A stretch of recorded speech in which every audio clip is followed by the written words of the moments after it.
जैसे कि आपको पता है कि जो न्यूक्लियस की रेडियस होती है वो किसी भी एटम के एटॉमिक वेट के 1/3 पावर के डायरेक्टली प्रोपोर्शनल होती है।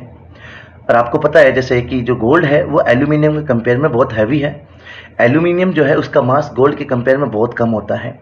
यदि एटॉमिक वेट कम होगा तो रेडियस बहुत कम होगी।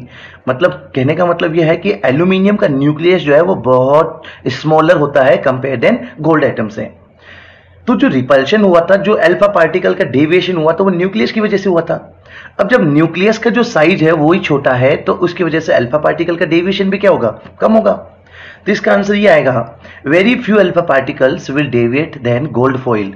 गोल्ड फॉइल के कंपेयर में न्यूक्लियस का साइज छोटा होने के कारण एल्यूमिनियम सीट में या एल्यूमिनियम फॉइल में गोल्ड फॉइल की कंपेयर में कम अल्फा पार्टिकल अपने पास से डेविएट होंगे।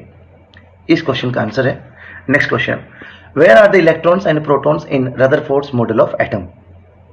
जैसे कि आपको मैंने लास्ट वीडियो में आपको बताया था कि रदरफोर्ड ने अपने पूरे मॉडल को प्लेनेटरी सिस्टम के जैसे माना, मतलब सोलर सिस्टम जैसे माना।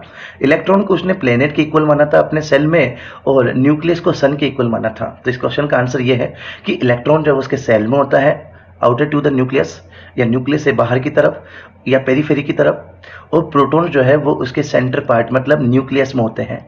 ये इस क्वेश्चन का आंसर है।